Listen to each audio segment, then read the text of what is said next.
here. Good morning. So, as everybody knows who's been here before, the participants disappear and then they come back.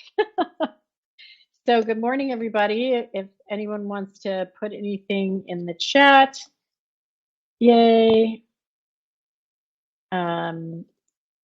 I know I see a lot of people that we know so well, so we're happy to have everybody here. Hi, Jean. Hi, Lindsay. Hi, Jen Ruscio, my dear friend.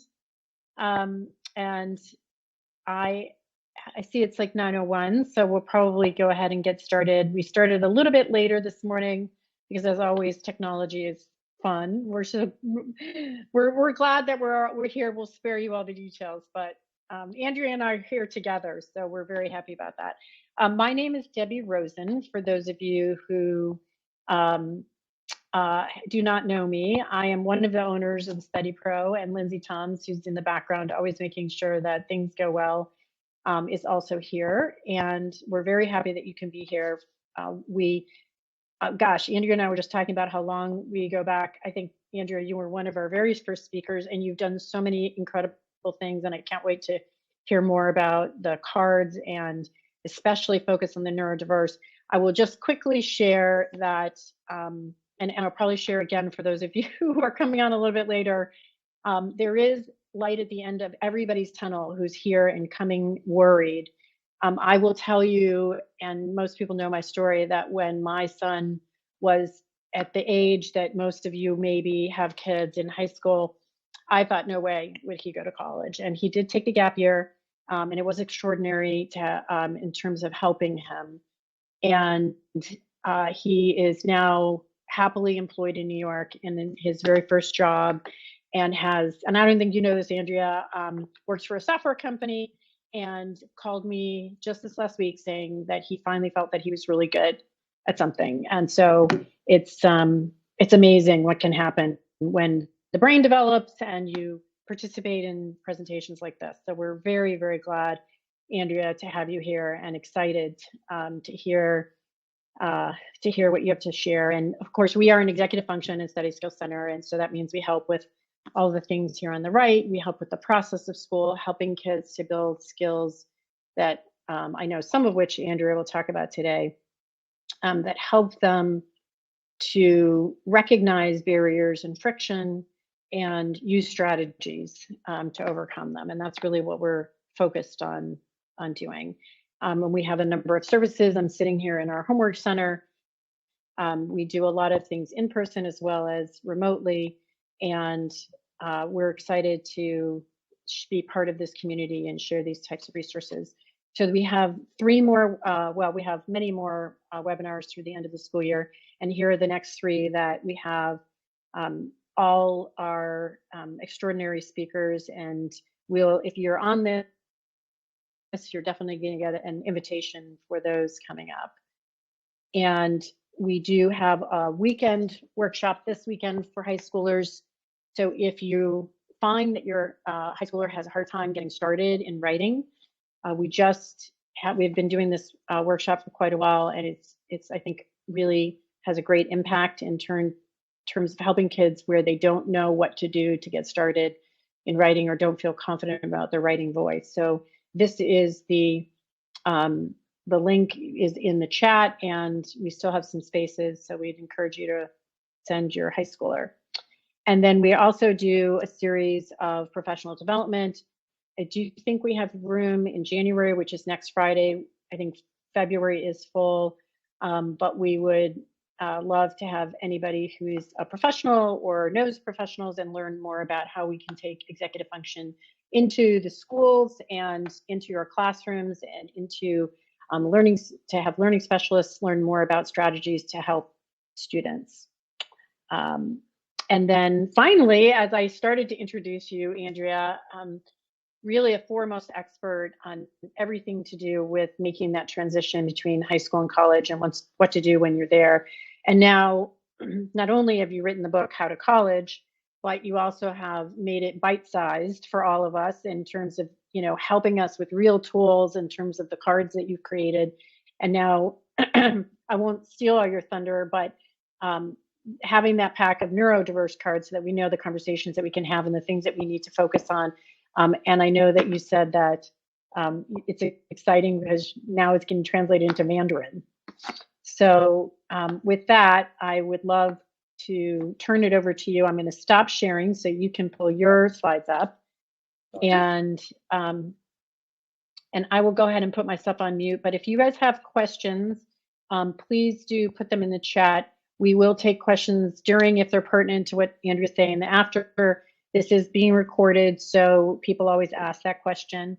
And so, you know, they'll always say, I can't wait to show my husband what you have to say. So with that, or my spouse, I should say, husband or wife, so, or spouse. So if, with that, I'd love to turn it over to you, Andrea, and welcome. Thank you so much for having me, Debbie and Lindsay. I'm thrilled to be here. I think very fondly of the Study Pro, and it has been, they were there when I was starting my business and supported me, and I'm absolutely thrilled to speak on as a guest. So today I'm going to talk to you a little bit about your neurodiverse teen and the launch to college. There is a lot of information, but I'd rather you really pay attention knowing that you're going to be getting this presentation and the slides, and realize that not every single thing will apply to every single student. Every student's journey is unique. Every student's transition to college and every parent's transition to college is unique. As Debbie mentioned, I've been in higher ed for quite a while. I was a professor and a university administrator at American University in Washington, D.C. for many years. I speak across the country at high schools and colleges all about the transition to college for lots of different populations, and especially to parents of neurodiverse kids who said, you know, look, I loved your book, but I can't get my 17-year-old to read a book. Kind of what else do you have? And so I created these card decks, and these are literally decks of cards. They're conversation prompts and insider tips. I've got 5 decks of cards out, and my newest one is called Talking College Ready, discussion prompts and insider tips for college-bound neurodiverse students and their families. So one of the things I do that I think is fairly unique, having worked on a college campus, and I'm a sociologist by training, so everything is grounded in science and data. I work backwards. I start with the data. I start with where students are failing to thrive on college campuses. And I hope you're hearing me say failing to thrive, because they're not failing, but failing to thrive. And of course, we don't just want surviving kids, we want thriving kids on college campuses. So I look at the data and I figure out where students are failing to thrive. And then I work backwards and move back to the high schools and really start talking about how to build those skills instead of doing it chronologically, starting early and building the schools as we go up. We really need to figure out what it is that students are struggling with before we can go back and start teaching some of those skills. So I'll share really where students on college campuses are failing to thrive and some of those helpful tips of what you as a parent can do to help out. So I'm going to start with some myths of high school parents. So one myth that I have noted over the years is that lots of high school parents believe that college-ready kids must excel both socially and academically. And having worked with probably 40,000 freshmen at this point, I would say it is a rare student who excels both socially and academically when they arrive on a college campus. College campuses expect messy kids, and they do expect students who are either still working socially or working academically. And so if you have a student who you think academically they are ready for the academic stuff of college, but they might be really lagging with the executive functioning skills, or my kid has real social anxiety and I'm worried about their peer interactions, know that many, many colleges across the country are expecting kind of unfinished kids. And it is the rare 18-year-old, 19-year-old that excels both socially and academically when they head to college for the first time. Another myth of high school parents is that no one in college will get my kid. And I hear this a lot when I work with families. And I love to say to parents, you know, you're right. Nobody in college nobody at your student's college is going to know your kid as well as you know your kid. But here is something we as faculty and staff on college campuses have that you don't have as a parent, is that we have the trend data. We have worked with thousands and thousands of 18-year-old brains, and we know what happens, and we know why colleges have freshman forgiveness policies, for example, because we are really expecting students to kind of stutter step. So please know that, especially post-COVID, colleges across the country have more and more folks hired as specialists, not just in mental health and in academic help, but also specifically to the developmental age. So for those of us who went to college, I went to college in the 80s, there wasn't such a thing as a sophomore specialist, but those exist now. There are specialists on college campuses, both with academic support, disability support, but also socio-emotional help that really know different kids' brains at different ages. So there are resources on every college campus. It's just a matter of helping your student find them. Another myth of high school parents is that teens don't want to learn from their parents. And let's be honest, teens think they know everything, right? So they don't need to learn anything. But when my cards, for example, my discussion prompts are beta tested in families, and we get those results, we realize that students are actually interested in hearing from parents about their own experiences. So it doesn't matter if it's a first-gen family or if the parent went to college. Parents have left home maybe as a young adult, maybe as around 18. And it really benefits our kids, our teens, learning not only how their parents succeeded, but also the struggles that their parents had. And so that's something that you have to think about what you're willing to share. But those are great dinner table conversations, or conversations when your kid's stuck in the car. I'm going to share with you some of the mistakes I made when I was 18. And, this is why I'm trying to help you avoid some of these mistakes. The college process ends with acceptances. That's another myth. As a matter of fact, when that student gets that college acceptance email, that's really when the process of transitioning to college begins, if not earlier than that. We kind of magically believe that with that, I picture the Harry Potter owl kind of flying in with the acceptance letter. Of course, they're coming electronically these days. But and we sort of magically think that if we open that acceptance letter, adulting skills are going to kind of pour out as well. And in fact, those are skills that need to be worked on. Just because your student has been accepted to college doesn't mean they're totally ready for it. There are still skills to build. And another myth of high school parents is that other kids have it all together. And, I speak to crowds of hundreds of parents who say, I don't know if my kid's ready for college. I'm not really sure if they can handle this. And so you are certainly not alone.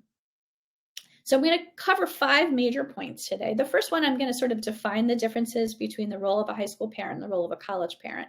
That's not something that we really talk about quite a bit, but there are big differences.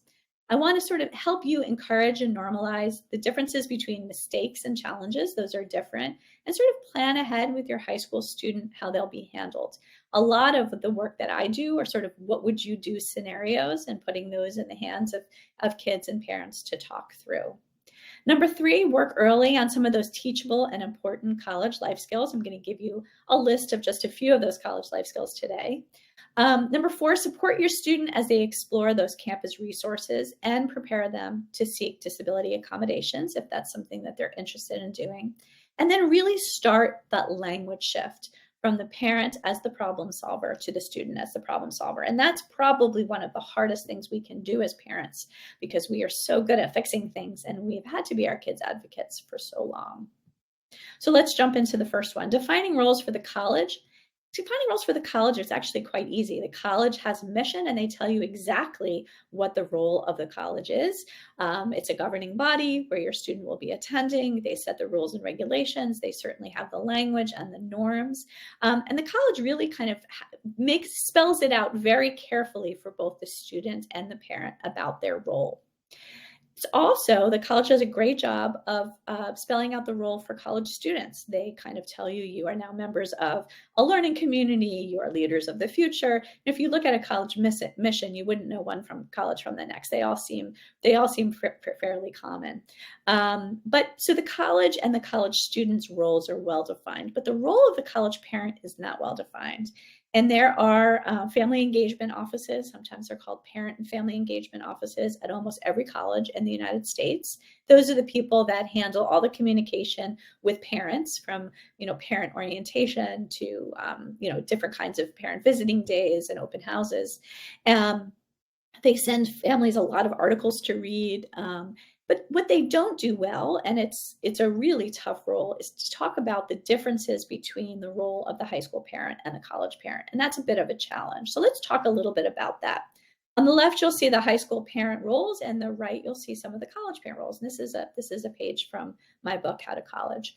So high school parent often organizes for their child. We're really good at organizing. Our kids are messy. Our kids are disorganized. But the role of the college parent is to move from organizer to supporter. And that doesn't mean that we expect our kids to go from dependent to independent overnight. That is absolutely a myth. But in fact, what we need to be doing as parents is to moving from that first call, that role of the first supporter, and helping our kids find resources on campus so that they do have support and it doesn't always fall on mom or dad. High school parent also is a fixer. Again, we're really, really good at things. We know how to fix things. Unfortunately, the college environment doesn't allow us to be fixers. I'm going to talk to you a little bit about the federal law called FERPA on the next slide.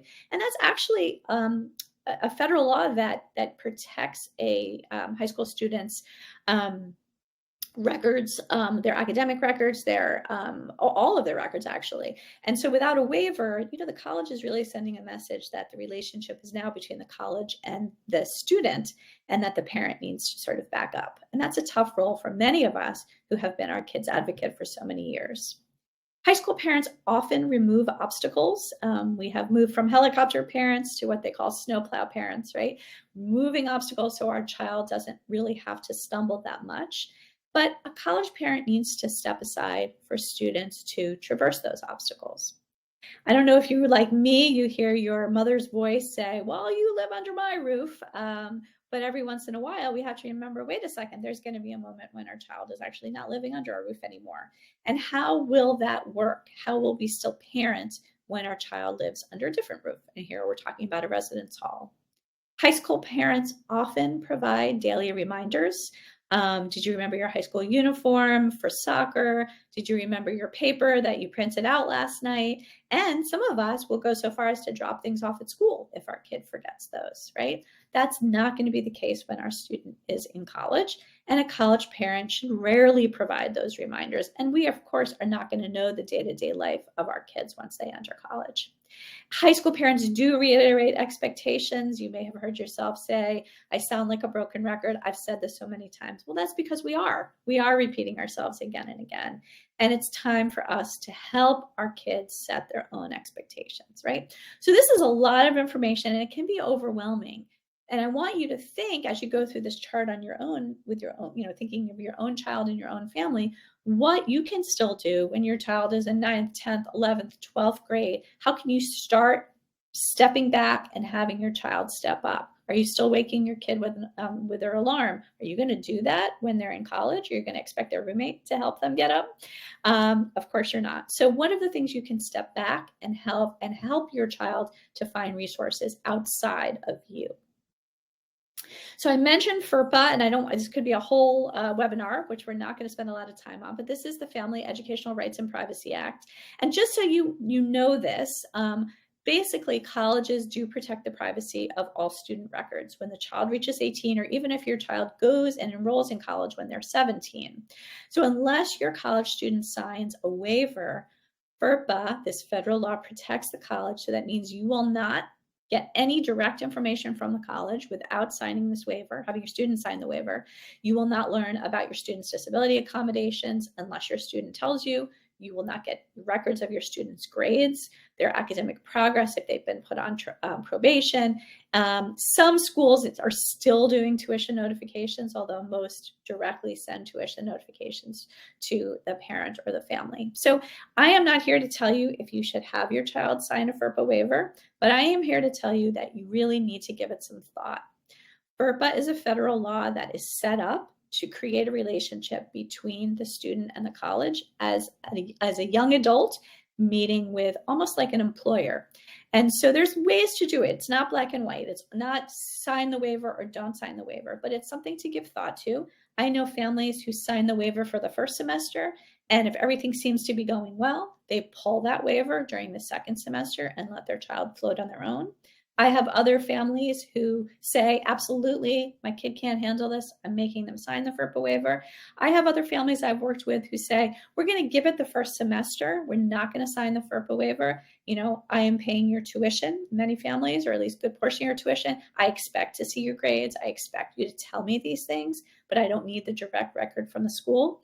And if that goes well, great. And if it doesn't, then we'll sign the waiver in the spring. So just keep in mind, there's a gray area, lots of ways to play with it. It's not a decision you need to make until the summer before college when you start getting notifications from the college. I am a believer that there's no such thing as overparenting. I can't stand that term. I think everything we do for our kids, we do out of love, we do for our kids' best interests. But when you are doing things that your child can do, I think it's important to think about the terms loving support versus detrimental enabling. That's a little bit of a mouthful. But if I am dropping off my kid's paper because they left it at home, or their soccer cleats, or waking them up with an alarm, or packing their lunch when they can do it on their own, is this loving support, or is this detrimental enabling? Are these things that are actually things that my child should be taking on in high school and many in middle school, some of these things, so they can actually better prepare for breaking with the home and heading off to college. And I have a picture of a teacup there. There is a term that a lot of college professors use where they refer to first-year students who break at the first bad grade as a teacup. That is kind of a term that's thrown around in faculty lounges on college campuses. And of course, we don't want our children to be teacups, but do keep in mind that this is sort of what happens to a lot of students that are unprepared to be resilient, that are unprepared for their first C. They're unprepared for getting up with an alarm and getting to class on time, or leaving a voicemail for a professor. So there's lots of things that we can be working on with our kids in high school. And again, just kind of checking in your brain, is what I'm doing for my kid loving support? Is what I'm doing for my kid detrimental enabling? Am I actually enabling them and maybe setting them back in their progress of growth? Perspective taking is really, really an important part of the process, and I don't think we give it enough credence. So I want to give you an example of that. And an example is college move-in day.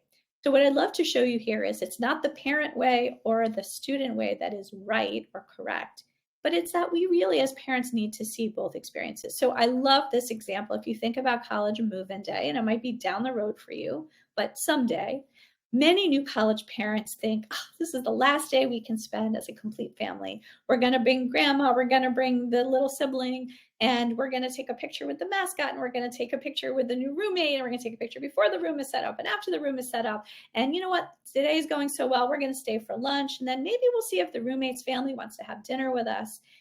They're thinking about this move-in day as the last day we can spend as a complete family. The exact same day is being looked at many times through the student's eyes as the first day, not the last day, but the first day of their new college life. And they're ready for families to leave and for time to explore and to maybe go to dinner with their new roommate. So just keeping in mind that there are many lenses to the exact same information. And this is why I love to have conversations. Well, in advance, in my card decks, I have a card that says, let's talk about move-in day. What do you expect? What time do you expect us to leave? How much a part of the experience do you want? Am I making your bed? Are you making your bed? Who's going to help set up your room? How are we going to play this out? Number 2, encourage and normalize challenges and mistakes and discuss how your teen will handle some of them in college. So here are some of the most common first-year student challenges. Again, these are data-driven. Time management is probably number 1 with kids who have executive functioning issues and kids who don't. Time management is very, very different than it is in college than in high school because of the amount of free time that kids now have. And I'll talk about that in a minute. Roommate disagreements is another one. Getting homesick. And when I say that, a lot of parents think, oh, I'm going to be missed. And yes, certainly some families are missed, but a lot of times homesickness, when students talk about it in their first year of college, they're missing their pets, they're missing siblings, And the number one thing they talk about missing is the ease of home. It's the ease of opening the fridge and magically there's food in the cabinets, right? It's just easy to acquire anything because it's all around you. Maybe even somebody's cleaning your room for you. So homesickness is just something that's new and you're used to the comforts of home. Struggling with health, many times mental health issues, is another first year challenge. Course selection is another one, especially at big universities, where I think students have the misinformation after coming from maybe not having that much choice in high school about what classes they can take. And they think, I'm going to get to college, I'm going to take advanced, aerospace. And they don't realize that that doesn't actually happen in most places in their freshman year. A lot of core classes at many universities, a lot of entry-level classes or intro-level classes that they have to get through. So the earlier we teach our children, course selection may not be exactly what you think it's going to be your first year, the better. And then not being accepted into a group of choice is a big one. And that might be a sorority, fraternity, it might be an a cappella group, things that really were easy to walk into clubs and organizations in high school and in college. A lot of them require tryouts or auditions, and there is always more of a selection process. And then different than challenges are mistakes. So here are common first year college student mistakes. And again, these are great what would you do scenarios. I give what would you do scenarios in my resources, but these are things that families can think about on their own as well. Losing or breaking something important often happens in the first semester of college. So, prepare your student. What happens if your laptop is broken or you lose your cell phone or you lose your student ID, and kind of tease out what would you do. Not using campus resources is a big one. There's wonderful resources on campus. I'll mention a few of them in the next couple of slides. But, if the student doesn't pass the threshold to go into using those campus resources, they're not very helpful. Making a poor financial decision is often a big part of the first year of college, which is why it's so important to talk about budgeting in the home before students leave. Not asking for academic help is another one. In college, students often wait too long to ask for academic help, or they don't know how to ask, or they're embarrassed to ask for academic help. They think my professor's so smart. I don't want to tell them I don't understand something that's happening in class. I'm going to talk about that as well. A lot of students get over-involved in clubs and organizations. They join too many. They're still in that rat race of high school of all of the leadership things they can put on a college CV, or they get under-involved and it's just too many naps and too much gaming and they don't really leave their dorm room unless they're taking classes. So it's nice to have a balance of getting over-involved or under-involved. And then making a poor social decision, often involving drugs and alcohol. It might be something with friendship groups. And those are conversations that are wonderful to kind of talk about before students leave for college. Number 3, it's really important to begin early to work on teachable life skills that they will need for college and beyond college. So here's just some of the college level life skills that parents can help kids work on in high school. These are all things that college kids should know how to do. Laundry, ironing, basic sewing. I hear from parents, why in the world does my student need to iron? Well, because a lot of colleges are going to be heading out to an internship. You're not going to necessarily dry clean every single thing that they wear. And so this is, if a button falls off, they should know how to sew it back on. Read schedules. They should know how to book plane, train, and bus travel. Your kid should know simple meals. They should take recipes from home that are easy, that remind them of home. Cooking, baking, toasting, microwaving, and basic knife skills. Every college residence hall these days has a kitchen. So even though your student will 99% of the time be on a meal plan, they will have access to a kitchen and should bring some ideas from home. They should know how to care for and clean their living spaces, especially if they were not the ones to clean their living spaces at home. And that includes doing laundry, how often to wash their sheets and towels, the difference between a surface cleaner and a window cleaner, how often to take out their trash, etc. They should learn how their family is paying for college. They should know what their college costs. They should know what financial aid looks like and what their scholarships look like. Too many students I work with say, I have no idea what my college costs. I have no idea how much my parents are paying for it or if I have financial aid packages. Especially if your student has some social anxiety, it's really important for them to use a phone to make appointments and ask for help. And you can start in high school, if they're not already doing this, having them make their own dentist appointments or haircut appointments. So when they get to college and they do have to reach out to an academic advisor by phone, they know how to do that. All high school students should have their social security number memorized. The best place to keep private information is in your head. They should understand the basics of health insurance. What is a copay? How to fill their prescriptions. Again, these are great dinner time conversations. And one of the reasons I created the card deck are these are the prompts for conversations. That might be Tuesday night at dinner. These are the terms related to basics of healthcare you should be talking about. Students should know how to treat common illnesses and manage their medication dosages.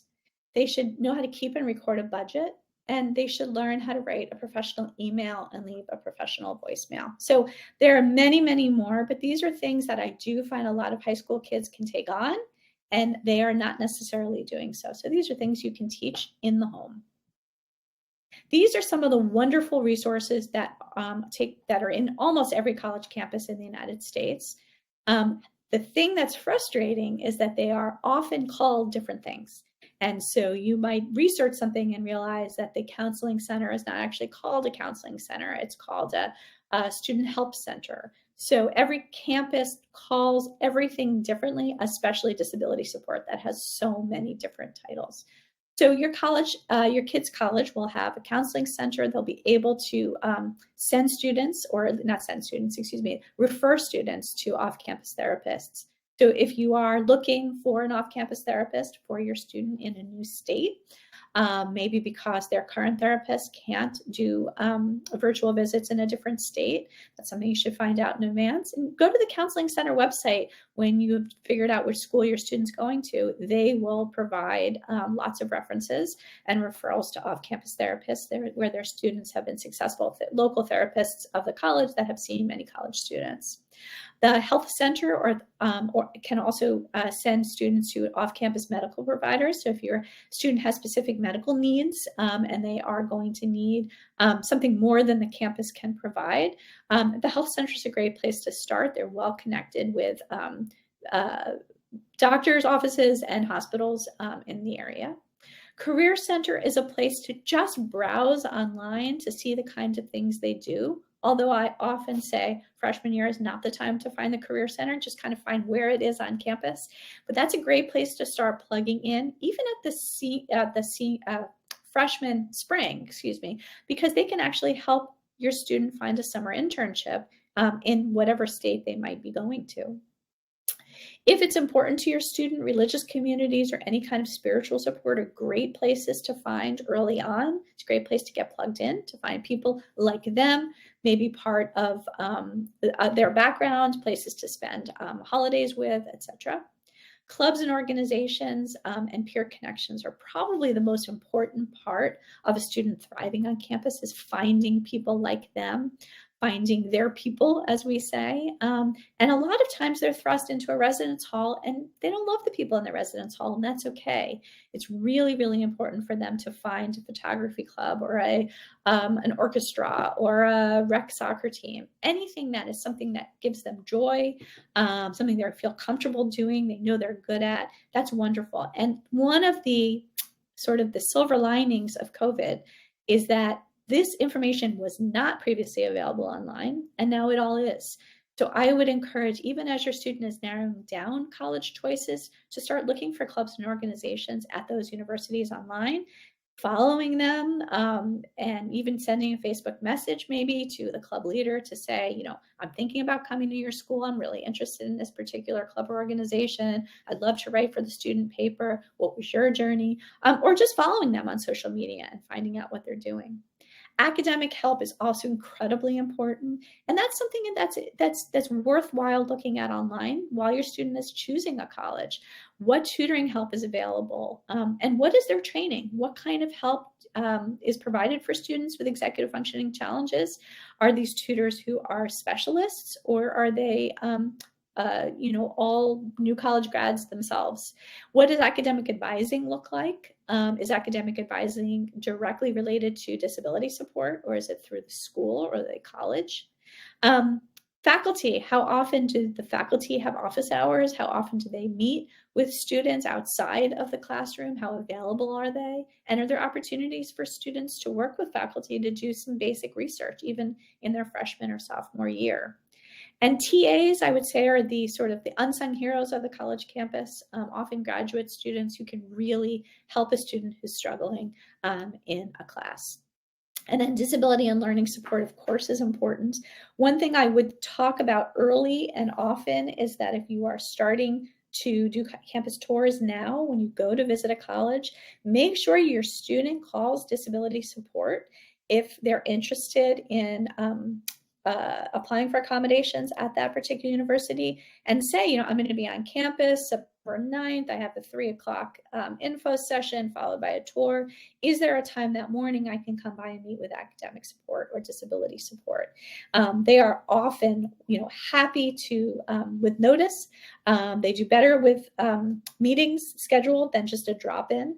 But you can find out where disability support is located and ask some questions. So that should be if your student is thinking about accommodations in college, I would say seeking disability support and meeting with somebody in the disability support office should be a part of a campus tour. Number 4, support your student as they explore these campus resources and sort of prepare to seek disability accommodations. So let's talk a little bit about seeking disability accommodations on college campuses. So researching the process is important.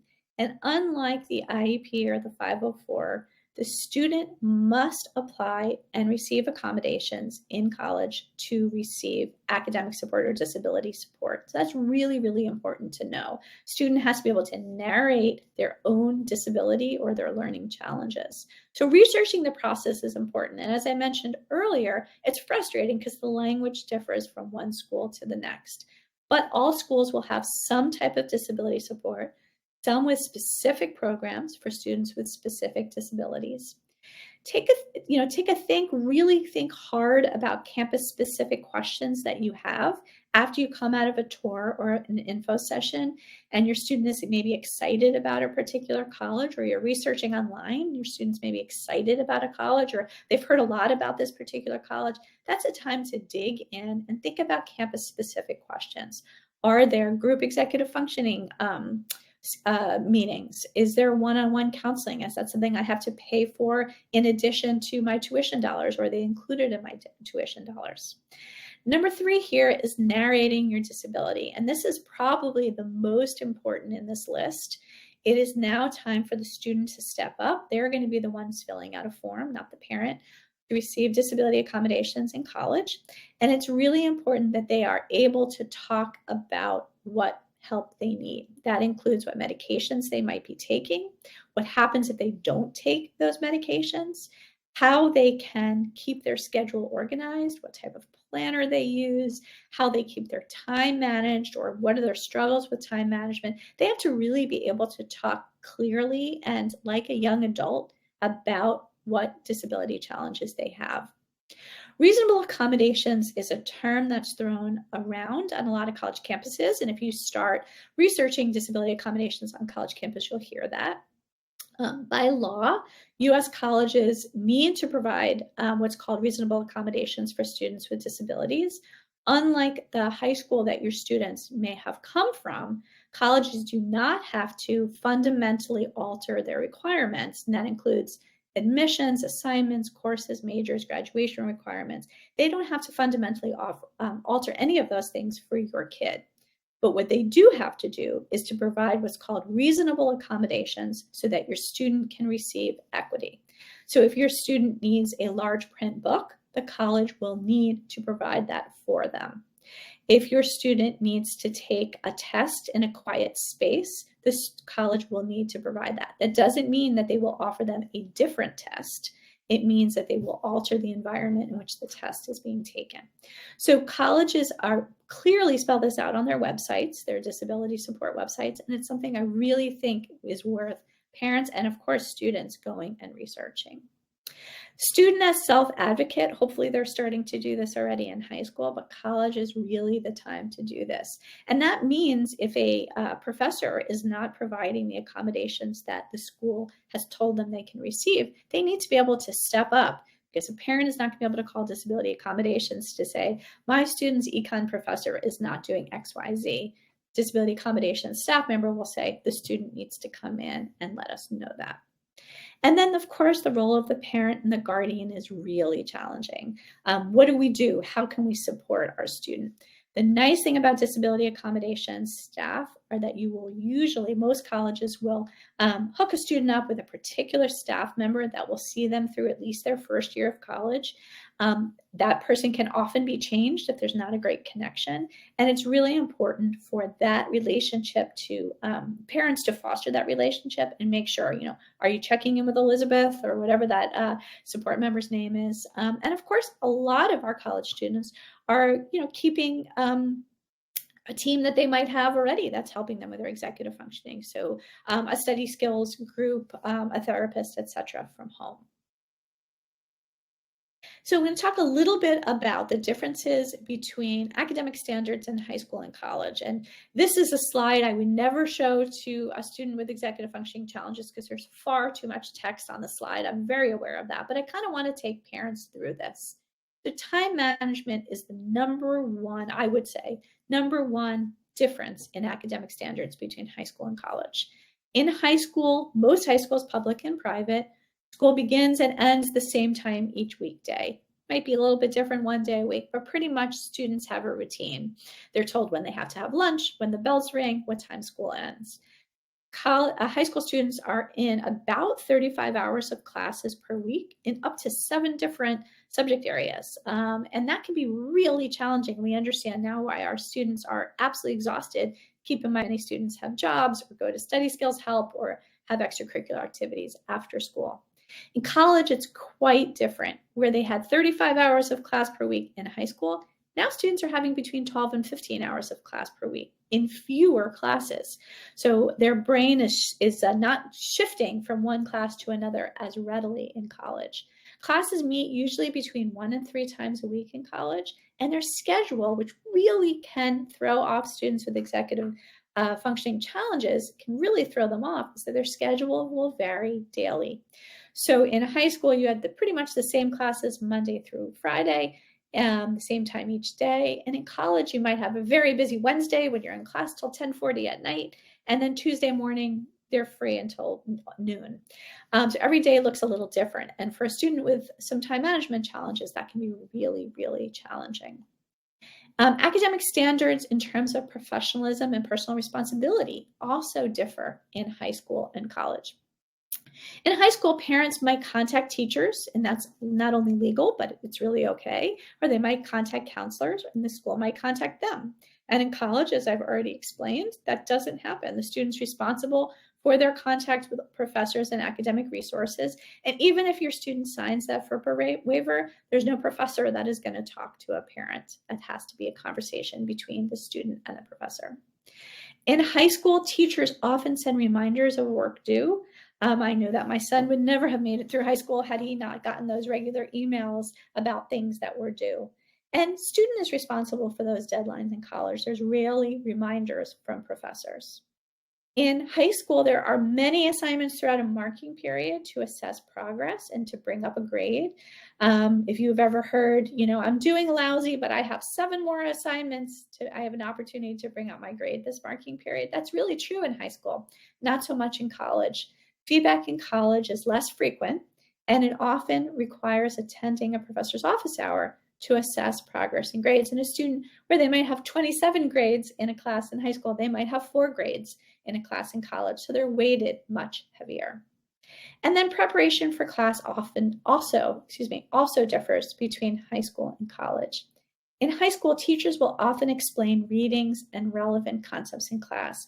And I can't tell you how many times I heard my kids say, I did the reading, I didn't understand it in high school, but that's okay, it'll be explained in class tomorrow. And that's true. College, it's a little different. Most colleges have a 14-week semester and meet twice a week, meaning that faculty member only has 28 classes to teach their entire syllabus to your student. Students are really expected to understand what's assigned before they come to class. Professors don't waste a lot of class time explaining the reading. They will expect a student to understand what was assigned. And if they didn't understand it, they should find a TA, professor's office hours, a peer to help them. Usually discussions start making the assumption that the student is up to date. And finally, number 5, we need to start shifting language from the student as the problem-solving lead and begin to discuss things like college scenarios, mental health and wellness, and upcoming decisions that our students don't yet make, but will need to make. And one thing I love to talk about, especially with parents of neurodiverse kids, is sort of the stress-distress continuum.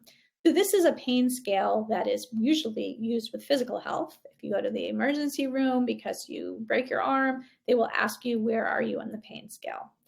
This is something that college mental health experts are now starting to use as well when it comes to emotional stress and mental health. And so this is something that you can do in advance with your student. You can say, where are you on the daily basis? And some students are a little more stressed than others, right? So maybe your baseline, my student's baseline is a 4. That I'm moderately stressed kind of all the time. I'm somebody with high anxiety.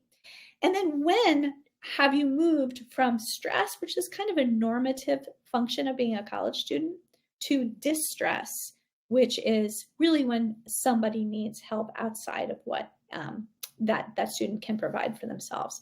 And so it's hard for us as parents to get that call from a frantic student living so far from home. Everything is going wrong. I hate this place. I want to drop out. I'm so overwhelmed.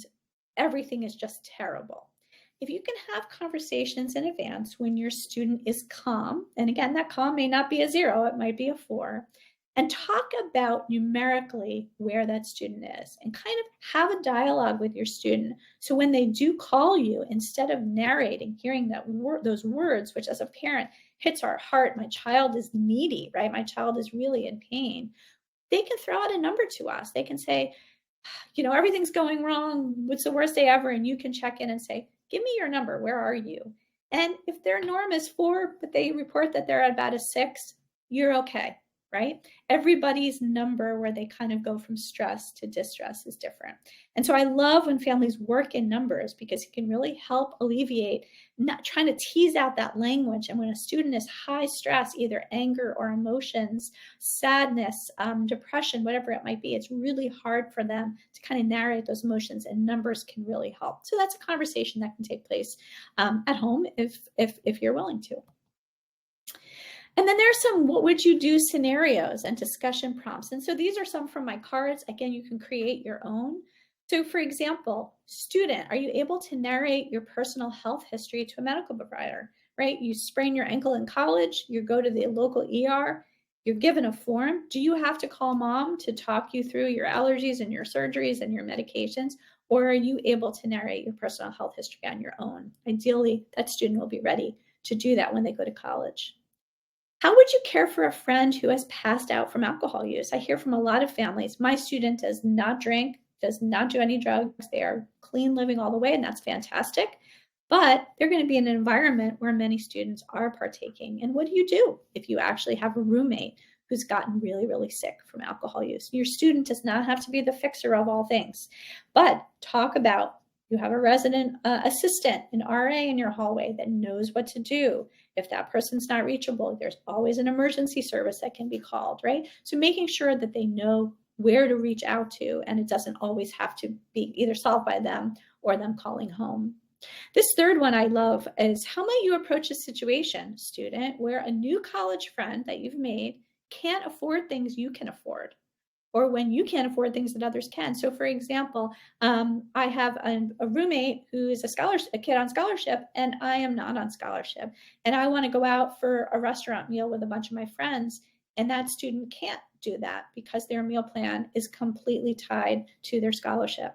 And they don't have extra money. What do you do in that scenario? And this is interesting because many of our high schools in the United States are homogeneous. We come from very similar economic backgrounds, and colleges are much more economically diverse, and something to start teasing out with your student if they don't already know.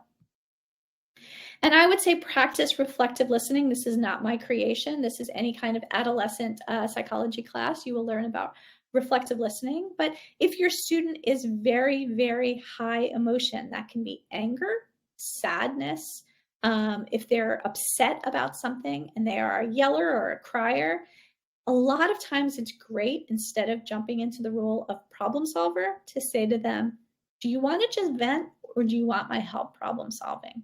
And if you haven't done this before, it's worth a try. It works with many teens, not all teens, but many teens. A lot of times our teens kind of step back and they're not used to us saying that. And a lot of times they will say, I just want to vent. I really don't want you to jump in and try to help me problem solve right now. And then another thing that's fantastic, and you may have heard this if you have taken an adolescent psychology class, is using I language rather than you messages, right? So a great example is your student is going to a party and taking the family car, and you say, you're going to a neighborhood or a town I've never been to. I want you to text me when you arrive.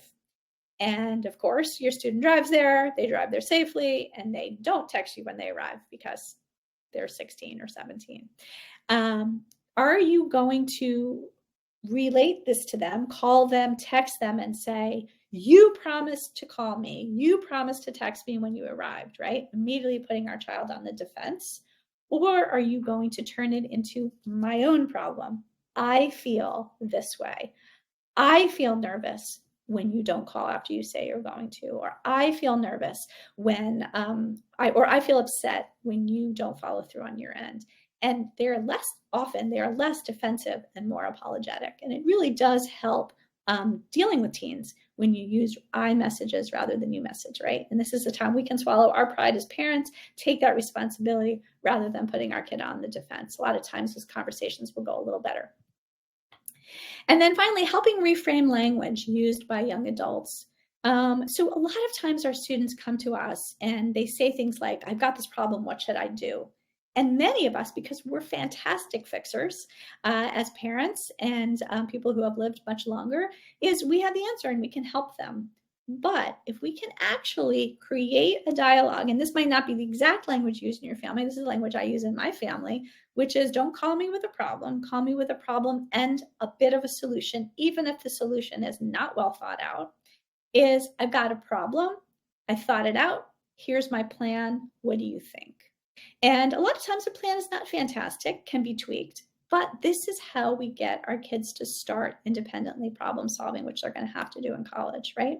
So it's not just our language that we need to change, but also instead of answering them when they say, what should I do?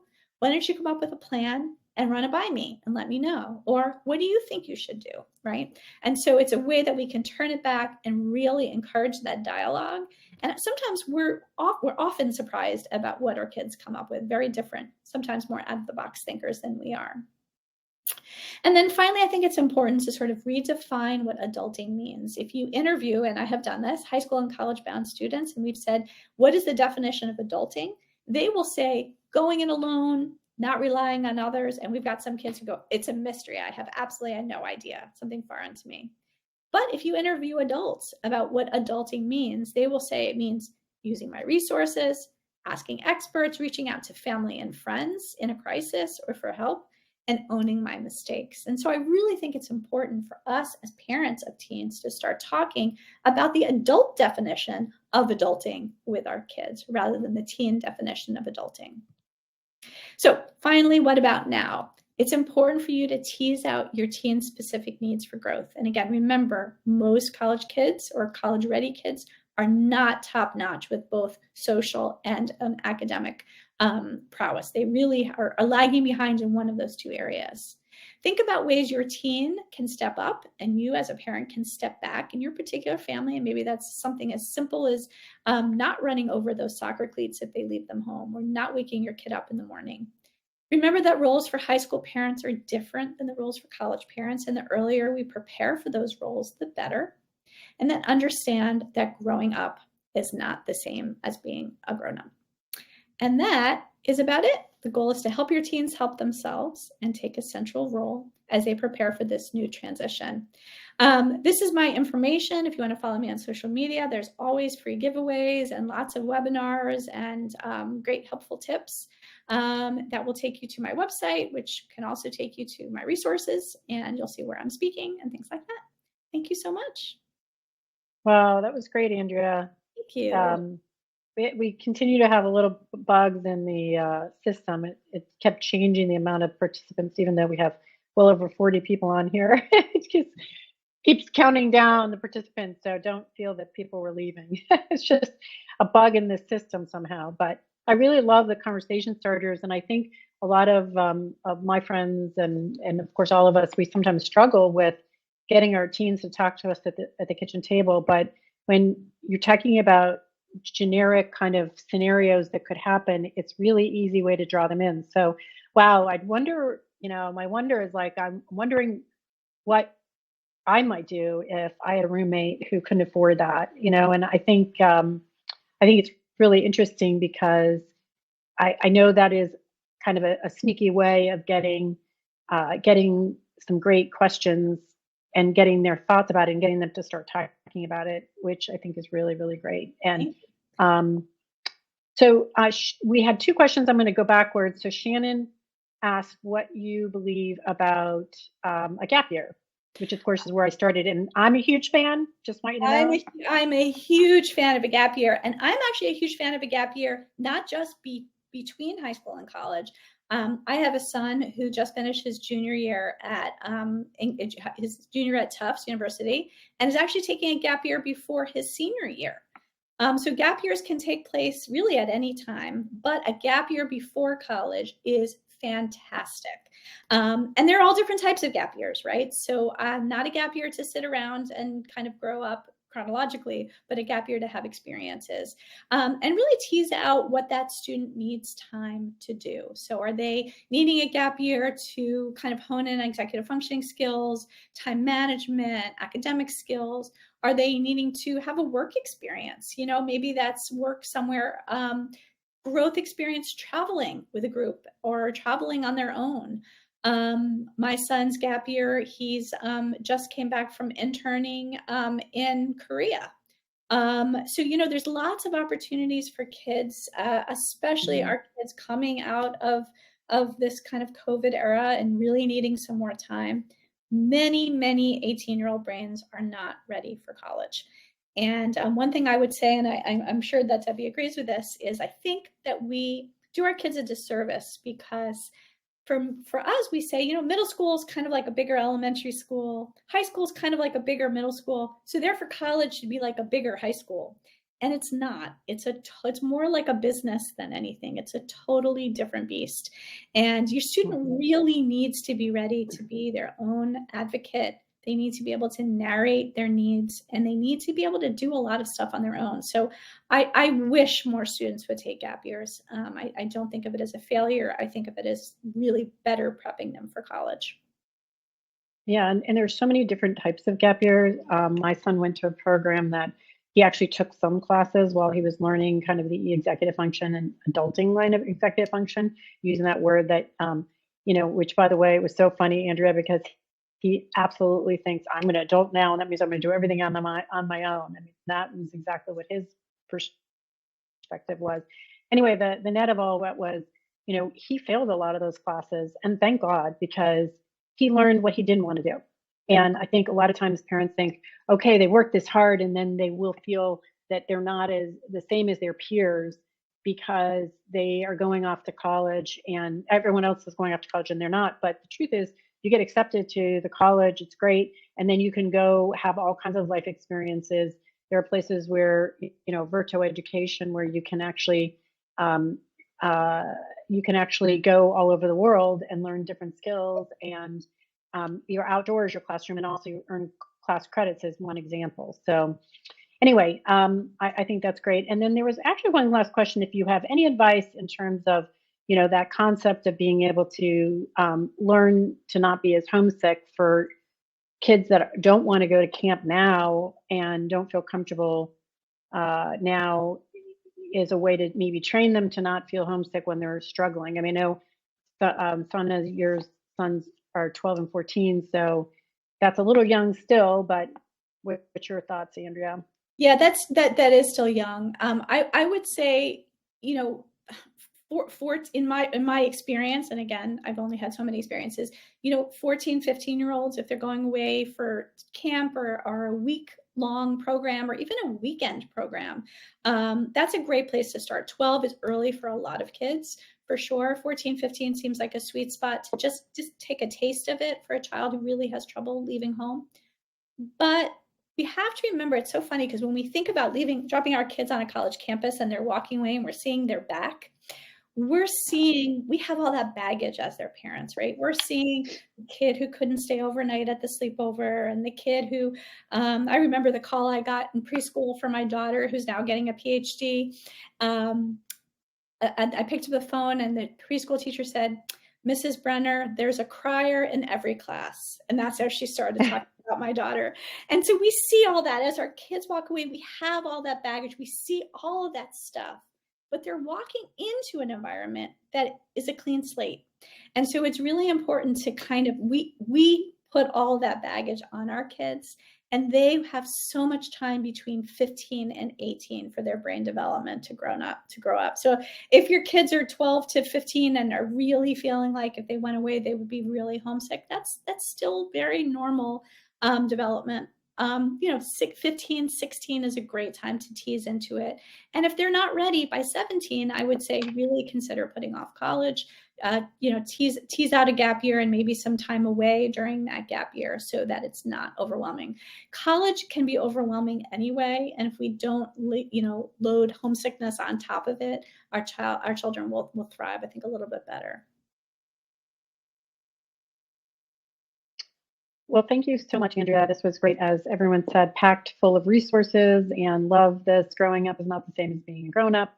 Lots of accolades here at the end. We want to thank everybody. First webinar of the new year. You're officially in 2024, everybody.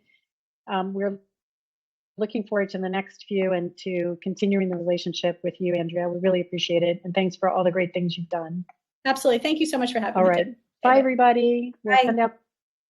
Of course. Thank you so much. Take care. Bye-bye.